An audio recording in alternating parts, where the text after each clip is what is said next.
Hi, I'm Nicole Miller, and I just wanted to take a couple minutes to tell you a little bit of the backstory of how our book got going. It is called Fostering Family History Services. Here it is. I'm enjoying the tactile pleasure of it while we're still printing print books. Um, my co-author and I, Rhonda Clark, um, there's Rhonda, there she is, isn't she cute? We both teach the same course at our respective library schools. So Rhonda teaches at Clarion University in Pennsylvania, and I teach here at the University of Illinois at their library school. And I'm actually talking to you from the little cubicle where I broadcast my class for them. We both met at ALA, realized we were amongst the few people in the country who are actually trying to teach genealogy / local history librarianship to library school students.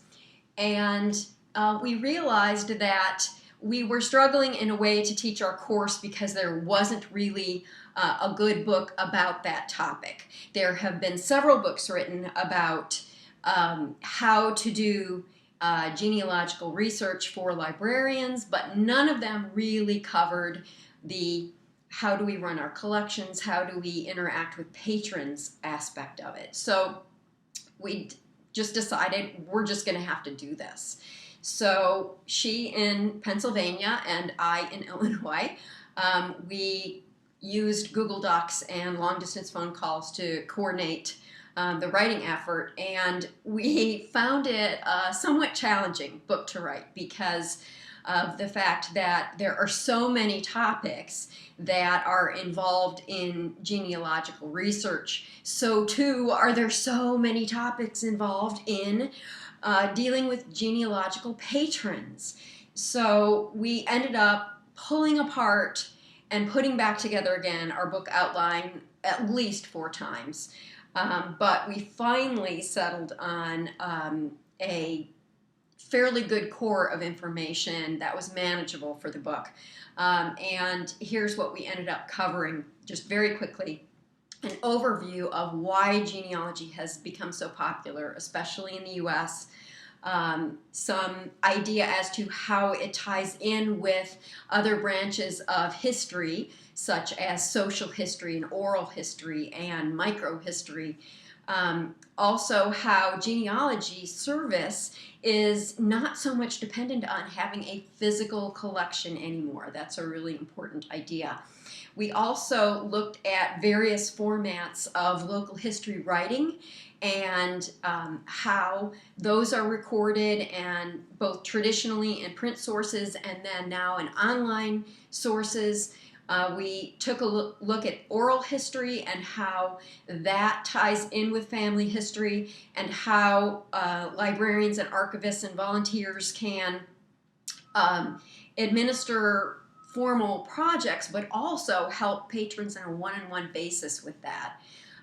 We've looked at how information providers can help individuals with dealing with their home sources, because everybody has some type of information and or artifacts coming from their families that are stored at home, and how do people deal with those.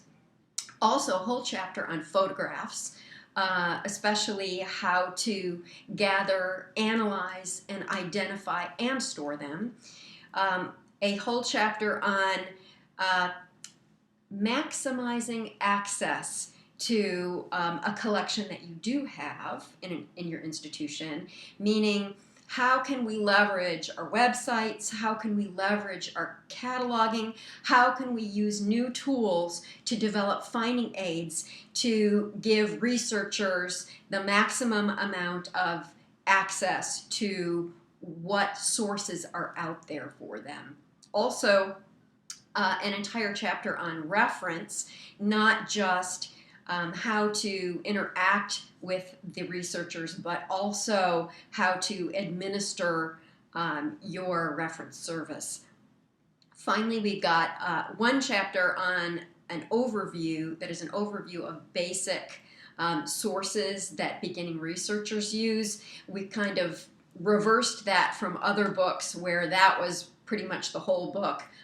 It's just one small chapter in our book. We tried like heck not to recreate the source, which is 800 pages. And also, finally, we wrap up with a chapter on digital projects, especially about how those can be undertaken in collaboration, not just with other institutions, but also with individuals out there in terms of crowdsourcing. Throughout the entire book, we have ideas for programming interwoven because we feel like this is really a crucial component to working with genealogists and family historians. Also, we have resource sections that are interwoven in the book, which give you further ideas for seeking information on the different topics that we cover. We're thinking that this book, while it covers ideas that probably a whole lot of seasoned genealogy information providers are familiar with, could at least help them to train and educate both new staff members and volunteers. So we appreciate your time and your attention. If you're interested in the book, it is available through Libraries Unlimited. We welcome all feedback that the family history community has for us, and our emails are listed in the book and on the web page for the book that's on Facebook. So thank you again for paying attention.